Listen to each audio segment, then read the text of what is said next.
इंतजार की घड़ियां खत्म। PSL 9 का मेला आज से सजेगा। जोश जज्बा जुनून होगा अरूज पर। उमंग तरंग के रंग भरेंगे चारसू। रोशनियों में नहाएगा लाहौर का मशहूर जमाना कजाफी स्टेडियम। चौके छक्कों पर बजेंगी तालियां। उड़ते विकेटों के साथ दिलों की धड़कनें होंगी बेतरतीब। इफ्तिताही मैच में दिफाई चैंपियन लाहौर कलंदर्स और इस्लामाबाद यूनाइटेड की टीमें आमने सामने होंगी। खेल से पहले लगेगा मौसीकी का तड़का। पाकिस्तान सुपर लीग की इफ्तिताही तकरीब शाम 6:30 बजे होगी। गुलकार अली जफर, आयमा बेग, आरिफ लोहार और नूरी परफॉर्म करेंगे।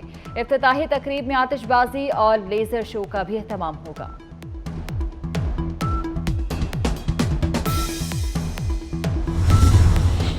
Chairman Pakistan cricket board Mohsin Naqvi का कजाफी स्टेडियम का दौरा। इफ्तिताही तकरीब की तैयारियों और सिक्योरिटी इंतजामात का जायजा लिया।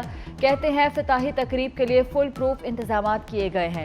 शायकीन क्रिकेट इफ्तिताही तकरीब से महजूज होंगे। के रूल के हवाले से आपने जैसे फरमाया कि जनरल फैज का आपने जिक्र किया, हालांकि उस वक्त तो वो पेशावर में कमांड। मैं इसे वजाहत कर दूं, यकीनन मैंने फैज साहब का नाम लिया है और उसमें वो नहीं थे। मैंने उनको दावत दी है कि आप अपोजिशन में बैठें, हुकूमत न बनाएं, और अगर इसके लिए मुलाकात की ज़रूरत पड़ गई तो मैं नवाज शरीफ से मिलना भी चाहूँगा। अभी तक राब्ता नहीं हुआ, लेकिन मैं आपसे पहली मरतबा शेयर कर रहा हूँ कि अगर उसके इसलिए मुझे मिलना भी पड़ गया, अब देखते हैं, दोस्तों से मशवरा करूँगा, क्योंकि हमने उनको दोस्त के तौर पर मशवरा दिया है। तहरीक-ए-एतमाद के वक्त जनरल फैज मौजूद नहीं थे। मौलाना फजलुर रहमान ने प्रोग्राम नसीम ज़ारा एट पाकिस्तान में तस्हीह कर ली। कहते हैं 2018 के इंतखाबात में धांधली की जिम्मेदार बाजवा रजीम थी। हाजिर सर्विस हो या गैर हाजिर, जब सियासत में आएंगे तो जवाब देंगे।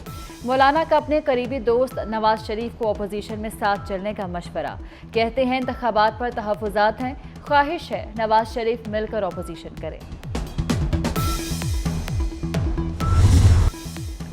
मौलाना फजलुर रहमान ने बताया, जनरल बाजवा ने अदम एतमाद वापस लेने का कहा। बताया गया कि तहरीके अदम एतमाद वापस लेने पर बानी PTI इलेक्शन का ऐलान कर देंगे।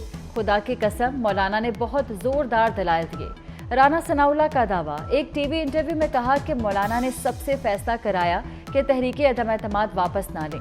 नवाज शरीफ को एड़ी चोटी का जोर लगाकर इस्तीफे ना देने और इलेक्शन में ना जाने पर कायल किया गया। PTI का मरकज और पंजाब में अपोजिशन में बैठने का फैसला। बानी PTI की हिदायत पर बैरिस्टर सैफ का ऐलान। कहते हैं बानी चेयरमैन की हिदायत पर सियासी जमातों से राब्ते कर रहे हैं। पेशावर में PTI वफ़द की आफ्ताब शेरपाव से मुलाकात। इस्लामाबाद में PTI रहनुमाओं के जमात इस्लामी से मुज़ाकरात। PTI की आज हड़ताल की कॉल। इंतखाबी नताइज में मुबैना धांधली के खिलाफ GDA का धरना। इलेक्शन का नतीजा 2.5 माह पहले बिक चुका था, इसकी तो अदायगी भी हो चुकी थी। जीतने वाला सर पकड़े है और हारने वाला सड़कों पर। फौज ने सबको आजमा कर देख लिया, अब कोई नहीं बचा। नई हुकूमत 8 माह से ज्यादा नहीं चलेगी, हो सकता है इमरजेंसी लग जाए। सरबराह मुस्लिम लीग फंक्शनल पीर पगारा ने खबरदार कर दिया। कहा, सैलाब आ रहा है, रास्ता रोकोगे तो दूसरी जगह डूबेगी।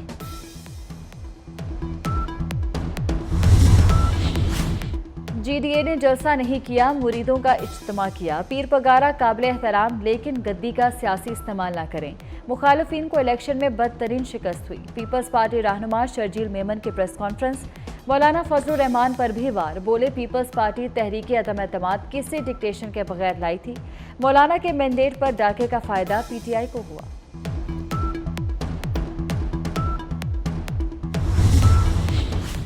मरीम नवाज से एक आज़ाद MNA और 6 MPs की मुलाकात। तमाम अरकान मुस्लिम लीग नून में शामिल हो गए।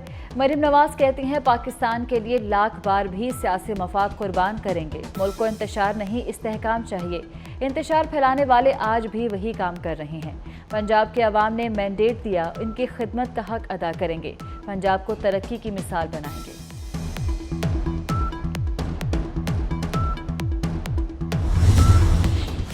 इंतखाबी हार के खिलाफ PTI के 100 उम्मीदवारों की तवील प्रेस कॉन्फ्रेंस। आम इंतखाबात को जमहूरियत पर हमला करार दे दिया। सलमान अकरम राजा बोले, इलेक्शन में अवाम की राय को रौंदा गया।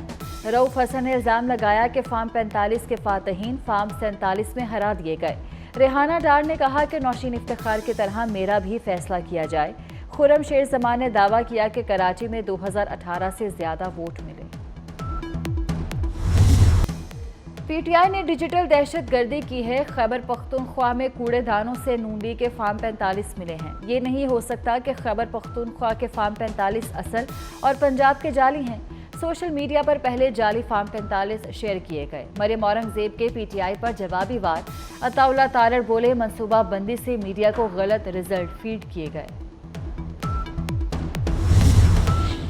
MQM भी सियासी लड़ाई में कूद पड़ी। मुस्तफ़ा कमाल बोले, पीटीआई ने किया क्या कि उन्हें वोट पड़ता। मुत्तहिदा की सीटें छीनी गई हैं। कराची में हमारी 18 सीटें थीं। खालिद मकबूल सिद्दीकी ने कहा, अपने मैंडेट की हिफाजत करना जानते हैं, अब हम भी बात आगे बढ़ाएंगे।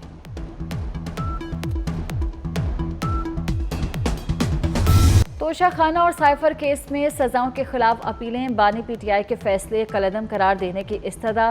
फैसले तक सजा मुअत्तल करके रिहाई की अलग दरख्वास्त भी दायर कर दी। शाह महमूद कुरैशी ने भी साइफर का फैसला चैलेंज कर दिया।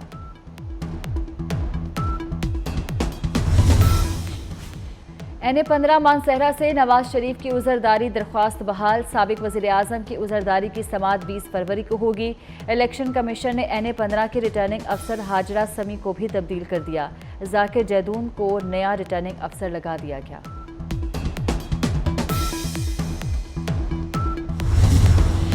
पीटीआई के नामजद वज़ीर आज़म उमर अयूब की 23 मुकदमात में जमानत मंजूर। पेशावर हाई कोर्ट का 1 महीने में मुतल्लिका अदालतों में पेश होने का हुक्म। पेशावर हाई कोर्ट के चीफ जस्टिस इब्राहिम खान ने उमर अयूब की जमानतें मंजूर की। 8 फरवरी के इंतखाबात कलअदम करार देने की दरख्वास्त समाअत के लिए मुकर्रर। चीफ जस्टिस काजी फायज ईसा की सरबराही में 3 रुकनी बेंच 19 फरवरी को समाअत करेगा। जस्टिस मोहम्मद अली मजहर और जस्टिस मुसरत हिलाली बेंच का हिस्सा होंगे। अली खान नामी शहरी ने धांधली की बुनियाद पर दोबारा इंतखाबात की इस्तदा की। एक और मंसूबा मुकम्मल, एक और वादा पूरा। वज़ीर आला मोहसिन नकवी की दिन रात की कोशिश। 16 माह का कंट्रोल एक्सेस कॉरिडोर बंद रोड प्रोजेक्ट 100 रोज में मुकम्मल। वज़ीर आला पंजाब ने फेज़ 1 का इफ्तिताह कर दिया। न्याज़े चौक तक ट्रैफिक खोल दी गई। मोहसिन नकवी वज़रा की कारकर्दगी के मोतरफ। महीनों का काम हफ्तों में मुकम्मल करा दिया। चिल्ड्रन अस्पताल का OPD भी अपग्रेड। वज़ीर आला ने ब्लड कैंसर के बच्चों से OPD का इफ्तिताह कराया। पहले और दूसरे फ्लोर का मुआयना किया। मोहसिन नकवी का सर्विसेज अस्पताल का दौरा। नई लैब और डायग्नोस्टिक सेंटर की तामीर का जायजा लिया। नई लैब डायग्नोस्टिक सेंटर 10 रोज के अंदर मुकम्मल करने का हुक्म।